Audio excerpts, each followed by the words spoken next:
When you play guitar, does this ever happen to you? Your licks are stale. You're boring. You're boring. Your licks are stale. Your licks are stale. You're boring. You've played that lick a million times before. When are you gonna learn another lick? You're boring. What is that shape? Is that the same shape you just played 20 million other times?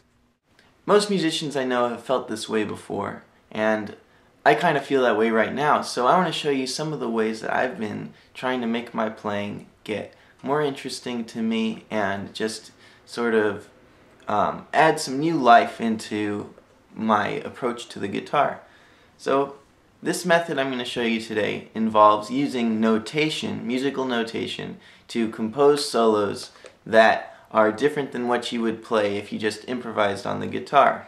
For people who aren't familiar with notation or can't read music yet, or just don't have a lot of experience with writing music down, there's a really great method here that will work even if you don't really know what you're doing. And basically what you do is you take a music notation program that has playback, which means that after you've notated something in the software, it'll play back what you wrote. You take that program and you just start typing in random notes and rhythms, and then you learn that. Now that might sound crazy, but you can come up with some really great ideas that way, and at the very least start exposing yourself to some new sounds that are completely unrelated to anything you've played before. To begin this process, you need to get a notation program on your computer. I use something called Finale. This is my notation program of choice, but there's a free program online that's really good, especially for guitar, called Tux Guitar. And it's a free open source tab and notation editor that I find to be, really good, especially for this exercise.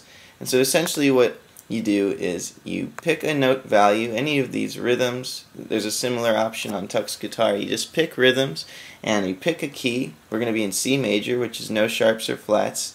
And you just start typing, and you try to do this very quickly so you're not thinking too much about what you normally do or about how it's going to sound. You start picking random rhythms, stacking notes, stacking chords. Alright, let's get some weird triplets and stuff. This might seem crazy, but you can get some really cool ideas just from doing this. And also, if you're not used to notation, it's a really good sort of chance to get your hands dirty with notating and start to hear what some of these intervals sound like. Like, for example, here I've got this B, and then way up here I've got a D. And even if you didn't know that's a B and that's a D, you still get to see that distance and start to create an association between the way that notation looks and the way it sounds. So it's a really good way to just start experiencing notation if you've never worked with notation before, and it's just a really good way to make some novel sounds. So the main point is to use software that has a playback feature. So now we're going to listen back to what we did.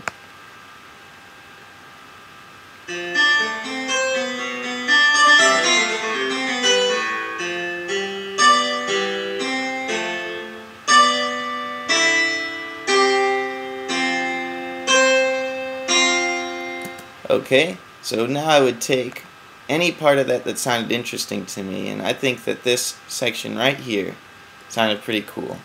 And you can put that right here. I was just copied and pasted and inserted, and it gives you one option at least for what your tab could be. And on Tux Guitar you can type directly into the tab. On Finale you can write notation and just copy it in and make it into tab, and that's what I like to do. But you can see here at least one way to play it. Now this really isn't how I play it, because you see you leap from the 3rd fret to the 10th fret to the 3rd fret to the 12th fret. I probably would move these to the G string, these 3rd frets, so that it's not so far away. But I'd take this little portion here that I found to be interesting, and I would slow it down by copying just this much and putting it here and using whatever tempo adjustment tool there is on your program. And I'll set the tempo to like 60 beats per minute. It's nice and slow. And then let's just hear that measure by itself. Alright, so now I'm going to learn that on guitar. So I took a few minutes and I learned that phrase on guitar, and here's how it sounds.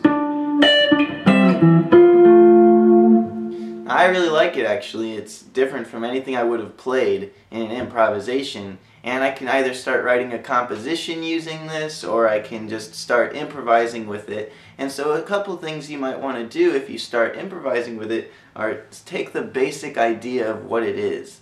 It could be the rhythm, the shape, how it leaps, and how there are, you know, two-note chords played in between melodic jumps. You can just take the essence of this musical idea and try to stretch it out, expand it, and find it in new places. I'll show you what I mean.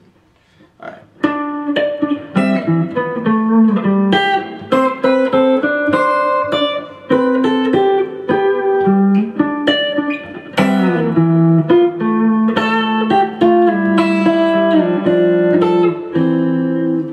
So that was an improvisation inspired by that thing that I just kind of randomly created on the computer, and personally I felt pretty good about that. Like, that was different than what I played this morning, and if I took that idea and just expanded on it more, maybe I could integrate it into my vocabulary and start using it in more keys and more freely, and perhaps this would, at least temporarily, heal me of my sense of staleness.